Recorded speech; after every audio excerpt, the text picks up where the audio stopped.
Hari ini kami akan membahas mengenai penulisan kata dalam bahasa Indonesia. Bahasa Indonesia merupakan bahasa nasional dan seharusnya kita menggunakan bahasa Indonesia dalam kegiatan kita sehari-hari.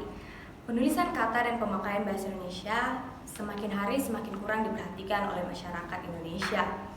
Apabila penulisan kata tidak diperhatikan dengan baik, maka posisi bahasa Indonesia sebagai bahasa nasional akan terlupakan oleh masyarakat Indonesia.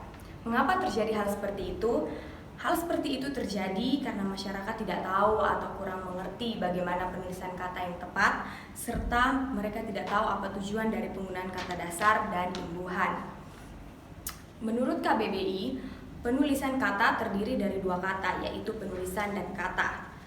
Dan dari situ dapat disimpulkan bahwa penulisan kata adalah proses atau cara menulis yang mempertimbangkan unsur bahasa yang diucapkan dan dituliskan sebagai wujud kesatuan perasaan dan pikiran yang dapat digunakan dalam berbahasa sesuai ejaan yang disempurnakan.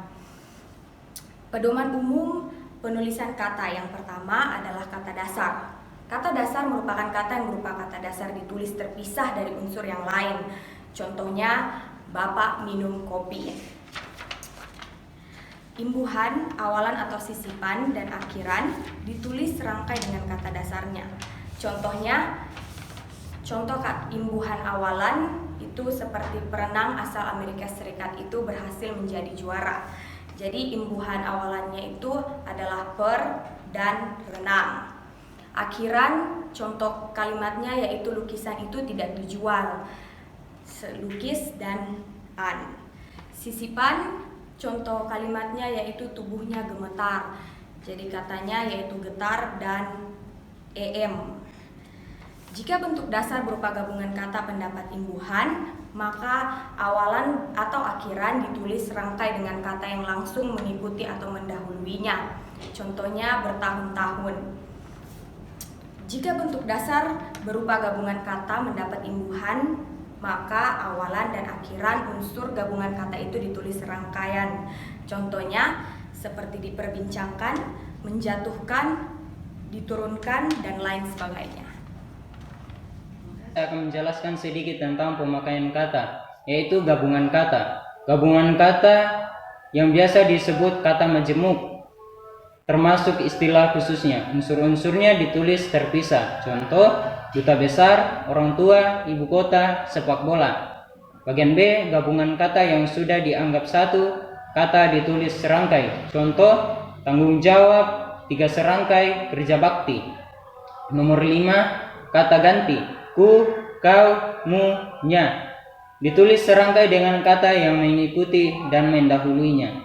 Contoh, bajuku, kau ambil, laptopmu, miliknya. Nomor 6, kata depan, di, ke, dan dari. Ditulis terpisah dari kata yang mengikutinya. Contoh, di kampus, ke masjid, dari rumah. Nomor 7, kata si dan sang. Ditulis terpisah dari kata yang mendahuluinya.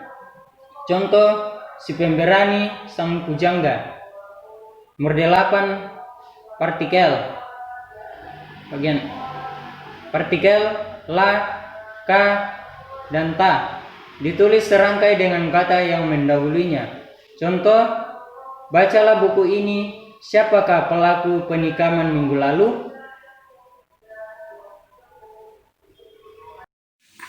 Penggunaan kata dalam bentuk akronim, singkatan yang berupa gabungan huruf awal, gabungan suku kata, ataupun gabungan huruf dan suku kata dari deret kata yang diperlukan sebagai kata.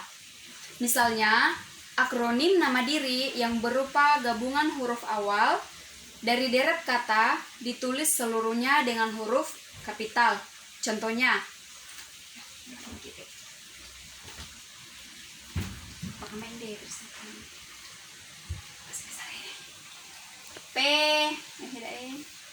PBB.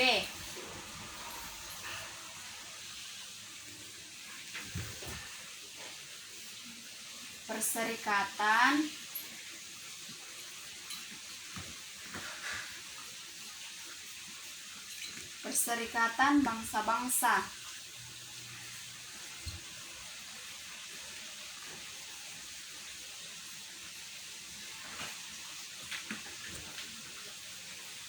Nah, kemudian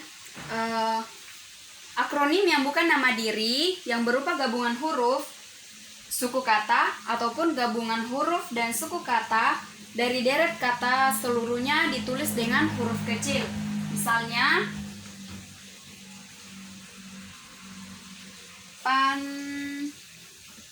Panwaslu. Panwaslu.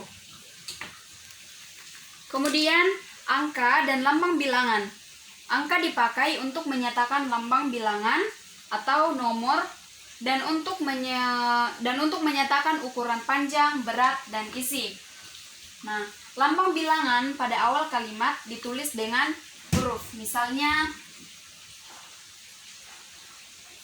2 belasan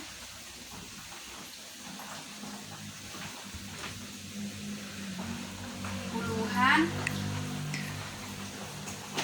dan lain-lain. Sini.